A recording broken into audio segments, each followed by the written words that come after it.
So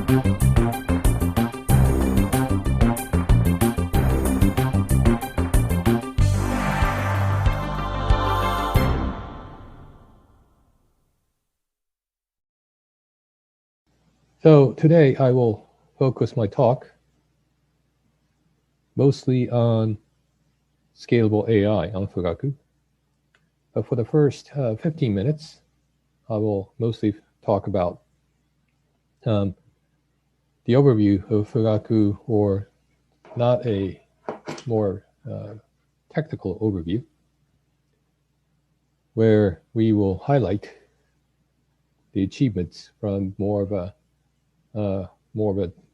technical, from a specialist's point of view, not sort of a general overview we typically give to people at large.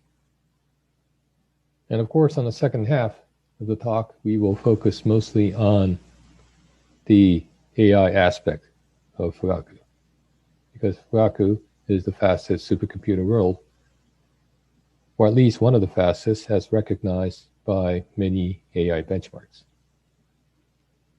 And finally, I will mention at the very end of my talk about where we go from here now that Fugaku is built. What will be our focus, because we also, RCCS is also the top tier, or the HPC Research National Research Center in Japan. So how do we direct the research of not just our center, but overall in Japan, and also how we contribute to the future of HPC and IT at large, with advancing IT at large for the future. Okay? So that'll be the overview of my talk. So just get started. So I hope everybody's can hear me well. So firstly, a very high-level overview of Fugaku. And Fugaku, as we know, is the largest and fastest supercomputer ever. And this was built, as I will mention, with what we can categorize as being application first philosophy. But at the same time, that was a big R&D challenge. And in order to overcome the challenge, the project had to be a high-risk moonshot project. Because, as Fugaku, the name signifies, unlike, very much like traditional supercomputers that Japan had built over the years. This is one of the fields where Japan is very competitive in IT and in information technology. That, it had to have a very high performance, obviously, to drive the next generation science and technology, as well as other new other aspects of IT. But also, our target was to be very broad, just like Mount Fuji, again, as the name signifies, because, for one thing, being applicable to a very broad base of applications makes it more amenable to solving real-world problems. And also, it'll contribute to a broader range of IT. In fact, it will be the cutting edge of IT if we have the generality and performance at the same time. But achieving this simultaneous having very high performance and generality at the same time is very, very difficult, as we know, especially if you're invested in computer architecture. Usually what people do is to specialize and make things faster. But on the other hand, you lose all the software ecosystem, you lose application broadness. So you're very confined to very few types of applications. Moreover, because, for example, tuning, debugging, and everything, software development will be so different, it'll take years to develop your code to the optimal. So we believe, although it can be applicable to the workload, a very narrow sets of workload we understand, like video compression, it's not amenable to HPC in general. On the other hand, if we make a general purpose, the reason people are compelled to build these special purpose ones is because of performance. And general purpose CPUs are usually difficult to obtain performance because it's general purpose fundamentally. But the A64 processor we have built and designed along Fujitsu gives us 3 times more power, faster performance, and 1/3 the power efficiency. And I'll tell you how that came about in a moment. But this really allows us to have to have both benefits at the same time. And Fugaku, is equivalent to about 20 million smartphones but it's important that it's equivalent to 20 million smartphones because it's the same, uses the same ARM instruction set, so there can be a direct comparison. So we can not only have the speed of 20 million smartphones and PCs, more recently like Apple M1, which runs exactly the same software, but we can have the benefit of the ARM software ecosystem, which branches out in the billions of platforms. So we have achieved this, and I will tell you how we did that. So as an application first project, we started 10 years ago, and we slowly improved our assessment of how we build these exascale machines. What was established was sets of 9 priority issues or areas, and those are advanced applications. And these are covering science technology that's of high concern to not only to the scientists themselves, but to the general public. Each spans from health and drug discovery, disaster prevention and environment, there's energy issues for sustainability, and also industry competitiveness. And of course, some basic science as well. So what was done is to establish these 9 areas and to run a program in parallel with the Fugaku's core software and hardware development. And furthermore, not only pick the 9 areas, pick 1 application each from each area. And the goal was to achieve 100 times speed up over the K computer. And the resulting machine that we had designed and built is absolutely the world leading advanced IT, because that was the only way we can satisfy such an aggressive goal of achieving up to 100 times speed up over the predecessor K computer. And this world leading is not just in terms of being a supercomputing chip, it is the world leading in terms of IT overall.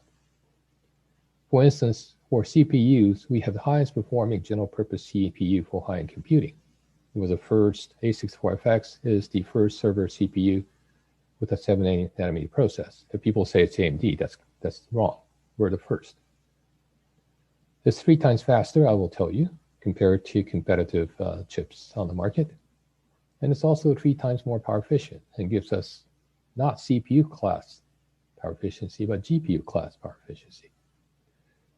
At the same time, it's ARM version 8.2 ISO compliant, 8.2 ISO compliant.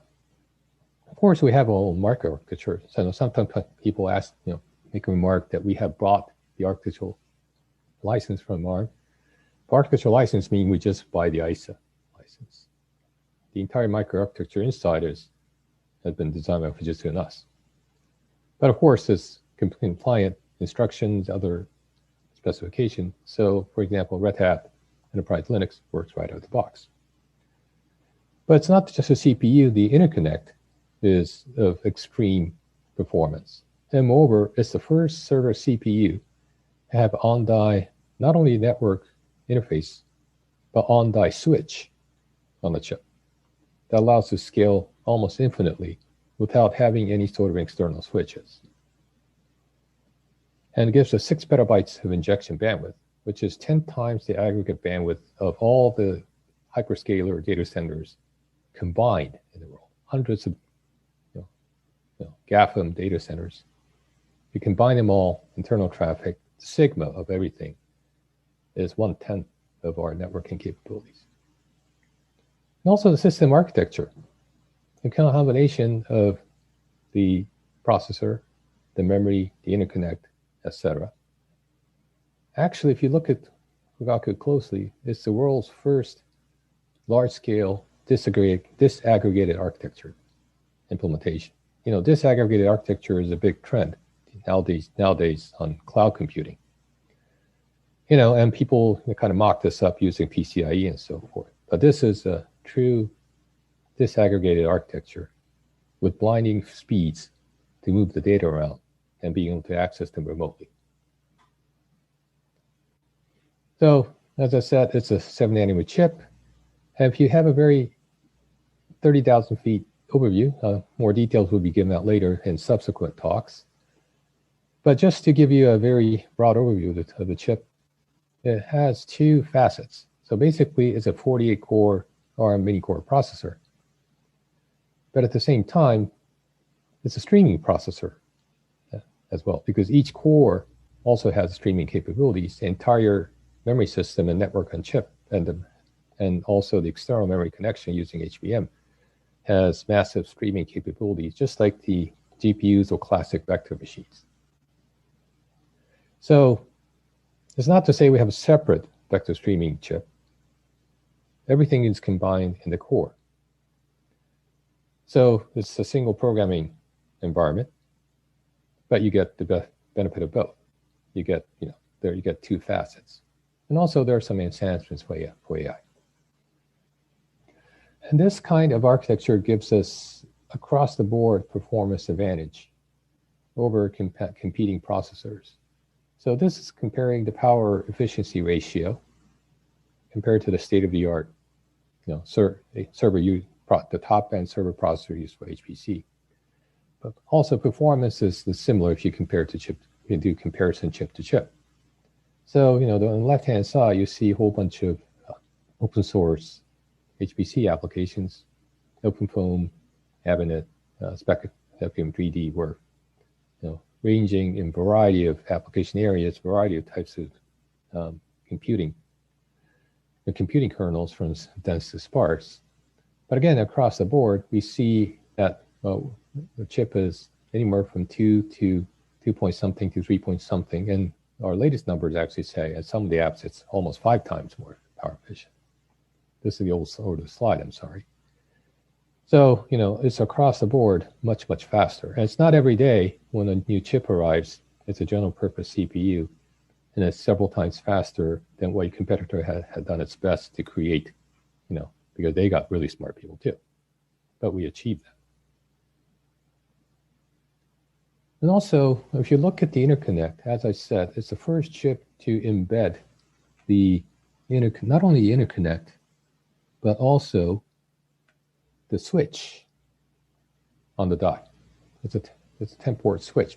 And I won't go into detail. It's a 10-port switch because the network TofuD has a 6-dimensional torus. And it occupies about 25 millimeter die area, so it's 6%. And it's really power efficient because of this on-die integration.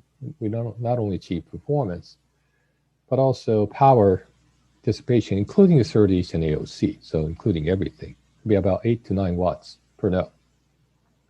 This is much power efficient compared to things like 100 gigabits or EDR, where it's like 25 to 30 watts if you account for everything, including the AOCs.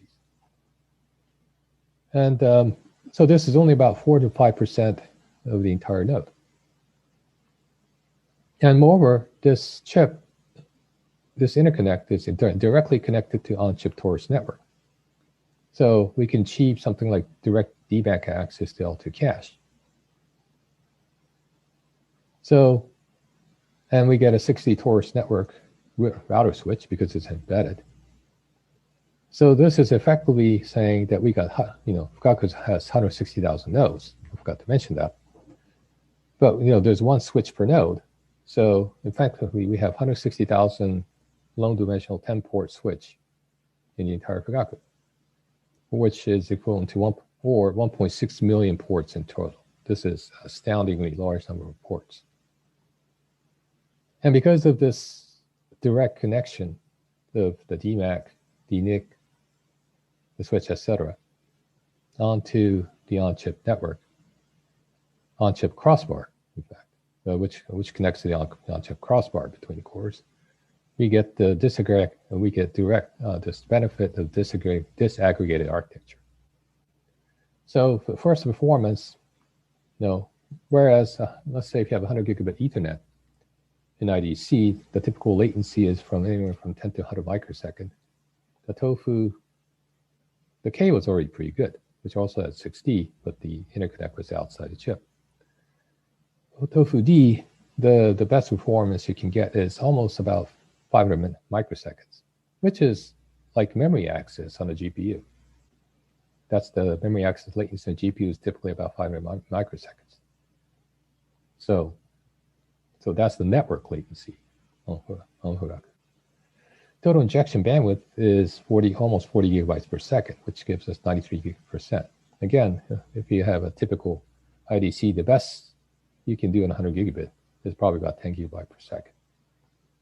So again, we get about 4 times the bandwidth and almost 2 orders of magnitude or even more on the latency. And moreover, if you look at the architecture, it's disaggregated. So from each core, if you look at the left-hand side, from each core is connected to a crossbar and then connected to the L2 cache. There's an L2 cache between, and there's a network on chip. And then there's HBM and memory controller. And then this is connected to the network on chip. And directly from network chip, there's TNI, which is a combination of NIC and DMAC, and there are 6 of them. And this is connected to the switch, which is connected to the outside switches of other nodes. So this gives us the ability to access any memory of any node with DMAC and do transfer not just between memory to memory, but from memory to L2 cache, directly load into the L2 cache of any what I call CMGs, because each core shared all the L2s on the same CMG, but effectively L2 of any core on the chip, in the system of 160,000 core, 160,000 chips in a system, or about 8 million cores in the entire system. The only thing we can't do is to have a disaggregated architecture in terms of load store. But with 500 microsecond latency, load store disaggregation will be somewhat difficult. Maybe it's achievable in the future, like specs like Gen Z. But even for now, this is possible. And this is exploited by some software substrates like MPI, put and get operations. But I'm sure that with future, with this feature, other things like disk shared memory and so forth, or any other sorts of very intelligent memory management that, again, disaggregates the memory from the processor to some extent, will be possible with additional software on Fugaku. So it's packaged up like that, advanced cooling. Again, we have 160,000 nodes. I'm sorry for all the small numbers, but if you look, you'll see that in some of the precisions, it's an exaflop system. That's not what it's important. So how does it perform on the application? On benchmarks, it's been widely reported that we get almost factor of 3 to 5 on various benchmarks as compared to our number 2 competitors globally, from traditional simulation, dense linear algebra to sparse linear algebra in HPC-G, dense linear algebra in top 500 LIMPAC, but also new benchmarks of other types of computing like AI, HPC-AI, also in big data, graph reversal. We have achieved about 4 times speed difference to our second place machine. So why is it important that we achieve high numbers on benchmarks when we're targeting raw applications? Because Fugaku was not built, I must stress, was not built with benchmark excellence in mind. That wasn't the objective. It was applications first. However, if you think The Fugaku design was based on acceleration, a broad base of applications. Remember, Fugaku, the namesake, as we see in the picture, is very, very broad base. That only follows that we do great in the benchmarks. In fact, across all the benchmarks, because otherwise it would not make sense. Because benchmarks are usually representative of a class of applications. It's sort of, they represent a certain cluster or classes of applications in the entire application space. So the ideal is, of course, we throw every application in Fugaku and we get the best performance. But of course, that's hard. That's why they're a benchmark. So then the alternative approximation is we throw every benchmark at it and also produce proof the excellent, which is indirect proof that Fugaku performs very good on all the applications. So that's the situation that's happening. If it were the other way around, that is to say, if Fugaku did not perform very well on these benchmarks, then our project would have been considered almost a failure. For example, if it only excelled in LIMPAC, but did not excel in any other benchmarks, or just very bad, or didn't even run those benchmarks, would have been forced to admit that our project was a failure because it didn't apply to broad sets of applications. So being number one, or at least excelling to be one of the top class machines in these broad range of benchmarks, really allows us to confirm that we had designed our design objectives. And of course, the original objective, achieving 100 times speed up to 100 times speed up on broad range of non-priority areas applications, was met with success. If you look at the acceleration rate, it ranges sort of from back to 20, but up to 131 on some of the codes. So on two codes, we exceeded 100 times. And broad majority, we achieved something like, I think, from 20 to 70 times speed up. If you take the average of all the speed ups, it's about 67. So we achieved essentially almost 2 orders of magnitude speed up over K computer. And again, that was exactly our goal. And this also has been commercialized, both from Fujitsu and HPE Cray. So again, I was being, I won't really speak about the commercial aspects, but it's been a real success commercially so far. And we got a broad range of commercial applications. And because it's ARM, our goal was to have a very broad software ecosystem. We're achieving that. In fact, we're working with many software open source groups, to us and Fujitsu, of course, and other groups, to optimize the software for ASIC for effects and, of course, ARM plus SVE in general. But the truth of the matter is most software running on x86 HPC clusters and cloud simply just work on Fugaku and ASIC for effects. So, and Fugaku has been widely used even before production. The pre-production, which had lasted for the past 10 months. We have 6 COVID-19 projects. We had 19 so-called Fugaku Research Promotion Program, 19 projects. There was the preliminary use project, over 30 of them. And of course, we had as a research center, we had our Fugaku research involving 22 plus 17 plus 5 plus flagship 2020 teams. So there are many users already on Fugaku. Of course, as I told you, production will start March 9th. And the research promotion program will still continue up to 2022, which will occupy about 35 to 40% of the overall Fugaku resources. These are priority projects.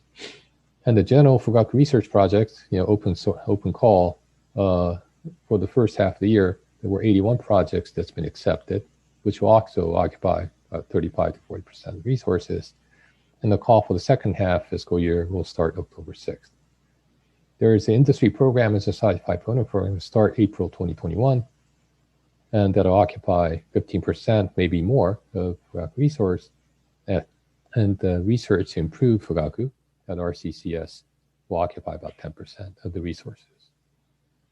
And these are the list of 19 research promotion program. They span various disciplines, but if you look at it very carefully, there are a lot. These are very, very important research areas.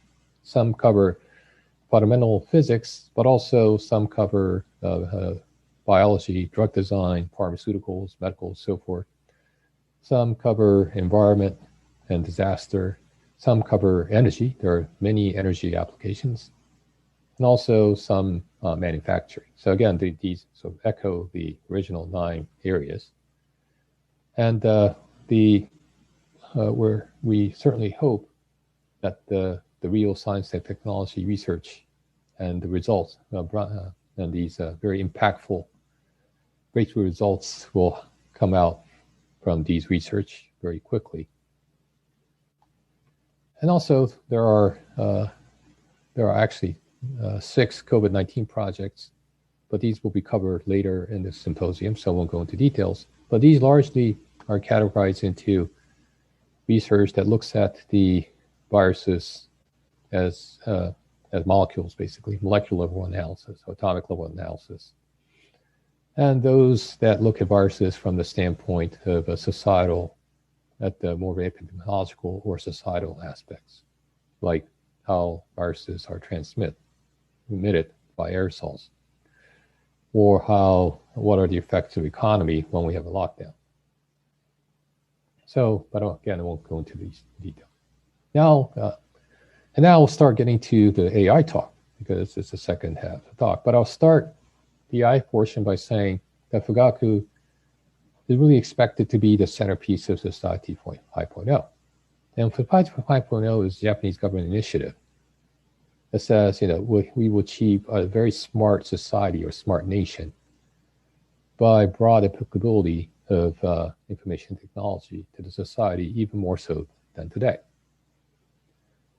And the goal is to achieve economic advancement, and we would resolve very important large-scale societal problems. So, for example, again, things like health, pharmaceutical, aging, things like energy sustainability, things like environmental disaster prevention, things like economy, or even things like trying to combat pandemic and so forth, And all of this sounds familiar, right? It sounds familiar because these were exactly the targets of Fugaku's co-design project, and now many of the applications that I just introduced to you moments ago in the promotion project and the COVID projects and so forth. So the goals of Society 5.0 and Fugaku, they align almost perfectly. Moreover, how would they achieve this? How does Society 5.0 achieve this? Well, is to basically have what I call digital twin in cyberspace. And then the real world would interact with this digital twin, also interact with the artificial intelligence in order to make decisions about what's happening. But what's happening will be largely decided in the digital twin in cyberspace. But this digital twin is actually simulation. Right? It'll be sort of multi-purpose simulation. There's nothing more. And that's why it's so important that we have the simulation technology. And who has simulation technology? Well, HPC and big machines like Fugaku. In fact, Fugaku is number 1 in simulation, and as we have seen in big data and AI benchmarks. So Fugaku, naturally, it only follows that Fugaku is the platform that should be utilized nationally and even internationally to achieve the goals of Society 5.0. Of course, we will not be the only component, but it'll be an essential component to achieve Society 5.0 objectives. Let me give you one example. So let's say we're trying to build a smart city. And typically what some people do, and there are 150 smart city projects in Japan, but typically what they do is put sensors, physical sensors everywhere. But this does not really work in terms of experiments because they don't scale. And just having a few hundred sensors really doesn't give you much insight into what's really required in a true infrastructure. This is the same situation in modern manufacturing. When we build automobiles, when we build cars, we don't go out and build cars, 10 test cars immediately, or even crane models these days. But we do this all virtually when it's inside a CAD. And we do all the simulations on supercomputers, wind tunnel simulations, crash simulations, noise and vibration simulations. Everything is done in simulation before we manufacture even a single piece of equipment, of hardware. Should be the same with smart cities. So what can we do? Well, so what we can do is to build a digital twin of the entire smart city in Fugaku. And this can be a shareable smart city R&D platform. And this platform will simulate the city phenomena like infrastructure, like traffic, natural phenomena, weather, disasters, and also interactions, people, and better interactions like economy. It's SimCity, basically. And then, moreover, we will also simulate the IT infrastructure associated with smart city. Hundreds of thousands of IoT sensors. We can simulate that. In fact, since most IoTs are built out of something like Arduino, which is ARM-based, we can run these Arduino codes directly on Fugaku. That's a great advantage. We can simulate the 5G and optical networks. We can even simulate the cloud NSC because that's what we have. So all the simulations will allow us to have real sampled, some almost ground truths training data for the AI. And this AI, once trained, can be applied to AI inference for physical smart city. And if you think this is far-fetched, this is exactly if you swap smart city for auto driving. This is exactly how majority of the auto driving is being developed today. Today's auto driving, people, they don't, the amount of vehicles they kind of go out and drive around have become really small because they basically reached the asymptotic limit of what they can train using those methods. Rather, modern driving is being done totally using simulation, exactly using this fee. So we're doing many things like Fugaku ARM, Fugaku Cloud Platform, Fugaku Livestream, and Society 5.0 applications. But also we have to focus on AI and Fugaku. And that's the big part where we really have to do extensive research and development. Because, for the cloud platform, we have partnered with various commercial providers who provide cloud services on top of existing cloud resources like Amazon EC2, and of course for them to port their services over to use Fugaku and this X5X and maybe future commercial cloud platforms using something like X4FX and the underlying platform is doable. And of course, it's not without its barriers, so we're working with these providers to do that. But nonetheless, this is something already in motion to provide cloud services on Fugaku. But AI is more difficult because it's an HPC thing. Because modern AI was reincarnated because of the orders of magnitude performance increase, which allow things like deep neural network, which was pretty much useless because it was too computationally expensive, to what is today. It's being used everywhere. And that's because we got 10 to the 6 order of magnitude, 7, 8, actually 10 to the 12 speed up over what people have been using when these deep neural networks were invented in the 70s and 80s. So, and we're learning to accelerate this every day. So Fugaku, later in the development, also added pieces to accelerate deep neural networks like low precision arithmetic. So each processor in Fugaku is pretty capable. it's like a mid-range, also has a capability of a mid-range GPU, at least in catalog specs. And then, of course, once deep learning training, especially being HPC workload, we need to parallelize it. But it is amenable to low-scale parallelism. But for certain reasons, for scaling to tens of thousands of nodes, there are some difficulties. Of course, you have to have very fast hardware with the interconnect, especially because interconnect will become a bottleneck as you scale. So, and Fugaku has that, as I explained earlier in my talk, as probably the fastest network in the world in terms of very large-scale supercomputer. So, Fugaku is a great platform, but we have to have a software for it. Again, to emphasize the scale of Fugaku, compared to Summit, which is a second leading machine, and it's a great machine, by the way, 27,000 GPUs, high-end GPUs inside.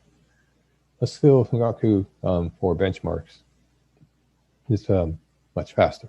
That's naturally, but I'll describe that. But most importantly, if you combine all the AI resources in Japan, we trailed Summit by a factor of 5.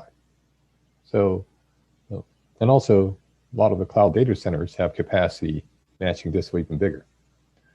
So that was one of the reasons why US has led the AI scene. It's not the only reason, but one of the reasons was it had significant compute capacity to accommodate the advanced AI algorithms. And we did, despite our efforts, like things like HPC-AI, which I contributed a lot to, or Tsubame 3, and so forth, but still we were lagging behind. But now we have leapfrogged all the other machines, and we now have the most powerful AI machine in the world. And this allows us, this is a slide from Sybil Kurosan, who's also achieved a lot of research results in COVID-19 transmission, but his real expertise is manufacturing, especially automotives. And this is the slide, but it basically tells you that with AI combined with HPC, we can create new things. We'll have a new era of manufacturing, because not only we can simulate various phenomena, we can do the best design, which is the more important. Especially in manufacturing, it's more important to be able to run detailed simulations of hundreds to thousands, or even more, of these different parameterized designs and pick the best. But it's really difficult because running every one of these models is expensive in the first place, and moreover, you got to pick the best one. So a neural network allows us to either build surrogate AI models, that is to replace simulation with similar AI to get almost the same output, or AI would help to come up with a reduced model, which is still a first principle simulation, but allows us to have much reduced computation. So those are two options.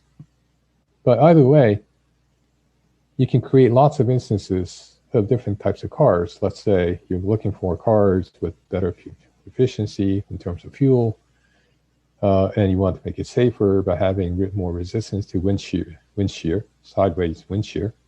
And moreover, you want the car to look cool. So you would also want to quantify what it means for a car to be beautifully designed. So we can input all of this, run the simulations or run the AI proxy or the surrogate, and then we can pick out of these hundreds to thousands of simulations, we can do parameter optimizations to pick the best one. And this is significantly will save us time. Not only save us time, but explore design spaces which could have been unimaginable by humans. So it will obtain products or any sort of art infrastructure or products that were unthinkable by humans in the past. And this is a very similar phenomena to things like AlphaGo, where the best Go masters said these trained computers that beat them, had played hands that were way out of the ordinary, just unthinkable. And it could be the exact same phenomenon. So we will definitely enrich our lives with these new designs.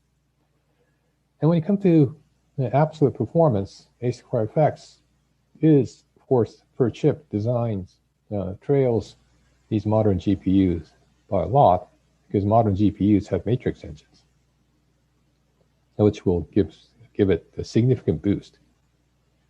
Now, of course, the jury's out still, but unfortunately, these matrix engines are not very well utilized. For example, for HPC-AI results, and we'll get much more detailed explanation of this in the talk later. But as you see on Fugaku, the peak performance of FP16 reduced precision for AI is 2.14 exaflop, and the measured performance is 2. So we get 93% 3% efficiency, and the per chip performance HPC-AI, which is a surrogate for computing the convolution layer in CNN, deep learning neural network, which occupies about 80% of the entire workload of CNN. It's 4.6 teraflops. And this is even better than the FP64 LIMPAC efficiency. Now, other machines like Summit Selene, which uses modern GPUs, they're also not as good, but almost there in terms of FP64 efficiency as compared to Fugaku. Summit gets 74%, Selene gets 80%. So it's a really efficient machine. But when it comes to HPC-AI, Summit only does 16%, and Selene only does about 10%. So if you compare chip to chip, the difference is much smaller. Of course, still, the GPUs are faster, especially the latest one, which is almost 2.5 times faster. So it's a fabulous chip. But the difference is not as much as you see on the catalog in terms of peak performance using matrix engine.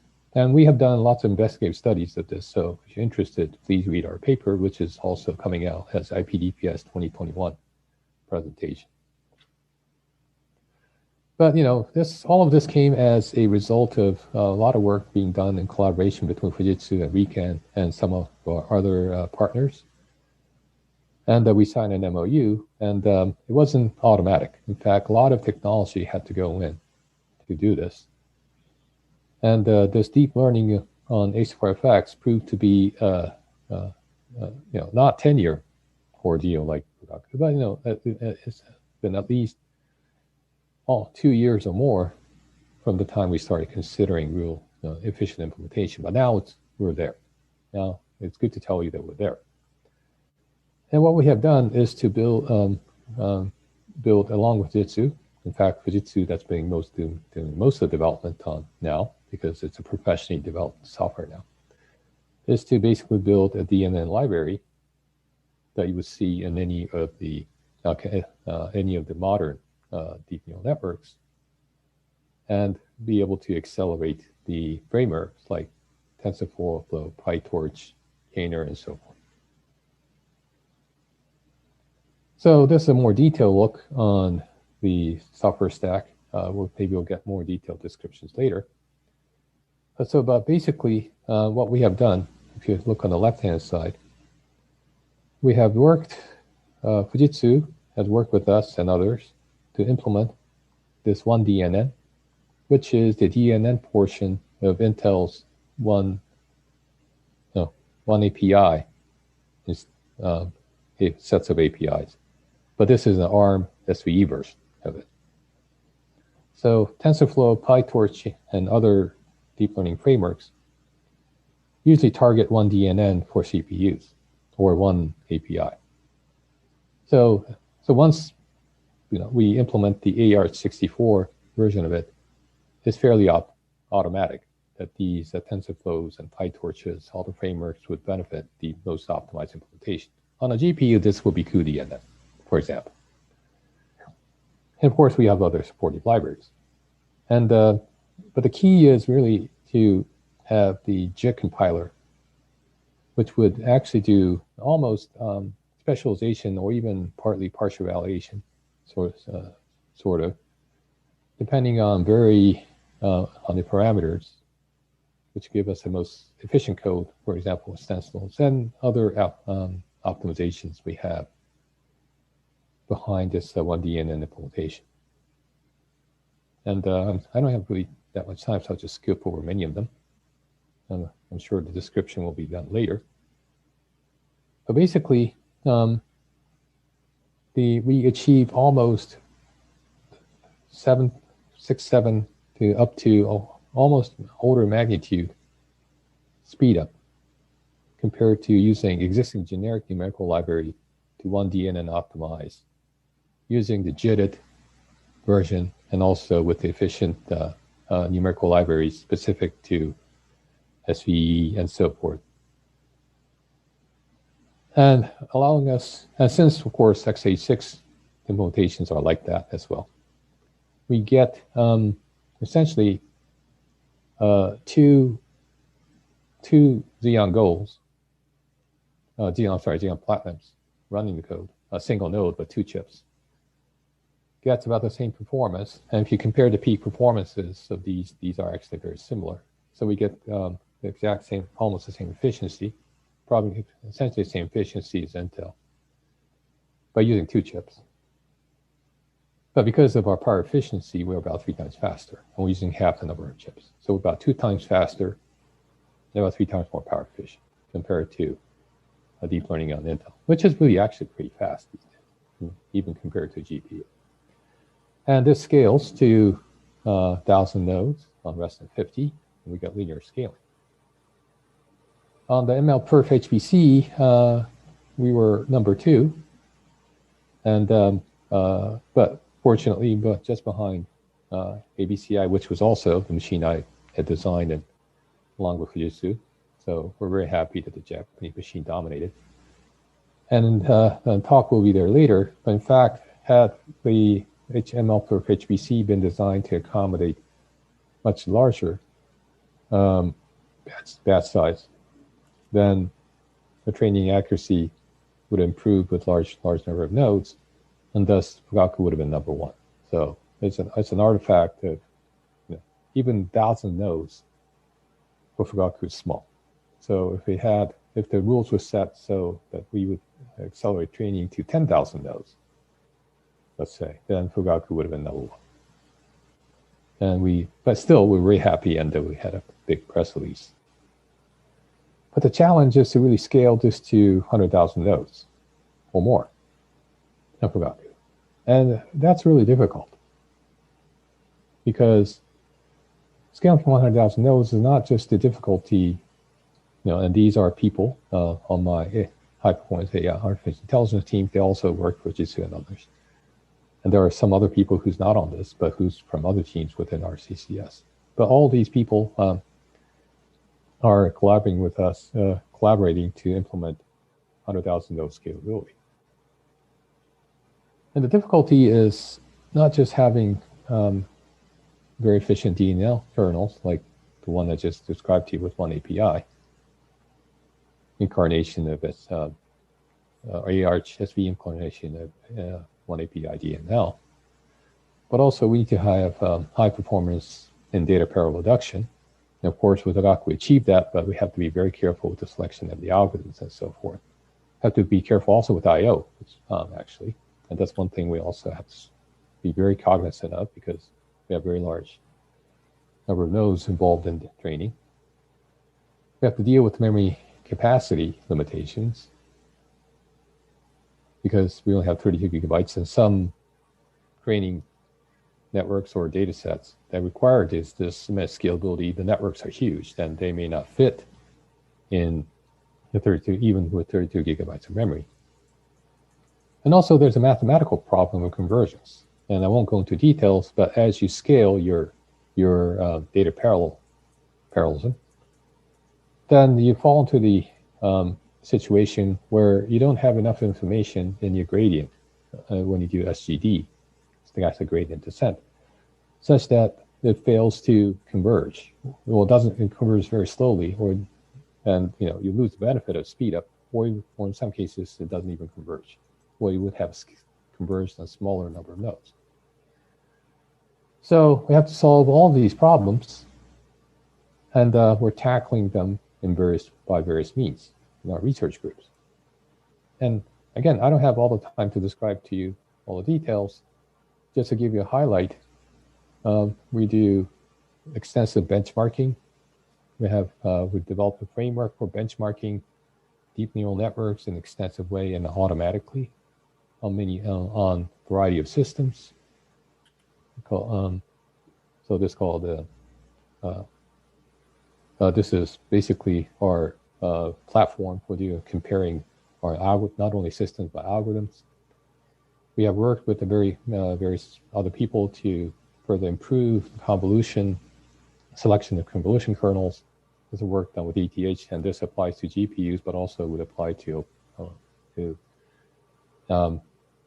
SVEs to allow for reduced memory footprint. Mohammed Wahi, our collaborator, along with many others, have worked on ways to increase memory usage, allow for more efficient memory usage on deep neural network data parallelism. This is called a system called Karma, which is a very interesting system. This was published at SC20. And we get a very, very large data parallel without memory overflow, without losing much performance. For details, you can read the paper. But of course, ultimately, model parallelism, which is basically data partitioning, it will be the ultimate. And my student, Oyama, is, along with the people at Livermore, had worked on various methodologies and algorithms to sustain the scalability of model parallel combined with data parallel, including I/O, on real problems like Cosmoflow, which is gravity, which is to basically a cosmology application. And we get very good speed up on many number of nodes on testbed of hundreds of about 1,000, 2,000 GPUs, and we will be porting the algorithm onto Fugaku and scale it to tens of thousands of nodes. To solve the gradient problem, we have also working with Ryo Yokota at Tokyo Tech to come up with other types of a gradient descent algorithm, quadratic descent algorithm, which will give us better convergence characteristics. This is a paper published at CVPR last year. And we're also doing many other things, and I will skip, sorry, I'll have to skip all these in the interest of time. Final words, so many other things to come, but what we're trying to do is to establish 4 pillars of research at RCCS. And one of such pillars is what we really need to do is to really investigate the second bullet, the science of convergence, of first principle simulations, empirical methods using AI, and big data instrumentation and large-scale HPC systems, because there's been lots of work in the area now, but not all of them, but some, but most of them, if not all. There's great work done by Takemasu Miyoshi, who's been doing the mathematics of data assimilation, and you'll hear about that talk today. But most of the work has been rather ad hoc, saying, let's say we have a surrogate for a simulation. It seems to work, but we don't know why. And that's not very good for applied math or computer science. So what we really need to do is to, we know the benefits. First principle-based simulation, empirical AI-based big data instrumentation, we know what they are, and we know the mutual benefits of each and how they interact. But we need to elevate this convergence to science. So what are the fundamental theories that define such a relationship between compute, intelligence, and data? Why can we, why do surrogates work? How does assimilation work? How does training work? And some of these are being studied, but not cohesively in total. But there are some recent work that are hinting towards this convergence. And at the same time as we achieve that, we need to achieve this because this will tell us, only then it will tell us what systems, types of systems will be built, can be built for next generations. It's not anything ad hoc. This is the future of not just HPC. This is the future of computing in itself. And only by understanding this, we can understand what kind of machines we need to design and build for the future. So it's not, saying flops is important. It's not saying LIMPAC is important. Nothing like that. This is our future. We need to understand them. And that's how we design our next system. Okay? So yeah, expired my time. Thanks very much for listening. And I hope that you will enjoy the rest of our symposium. Thank you very much.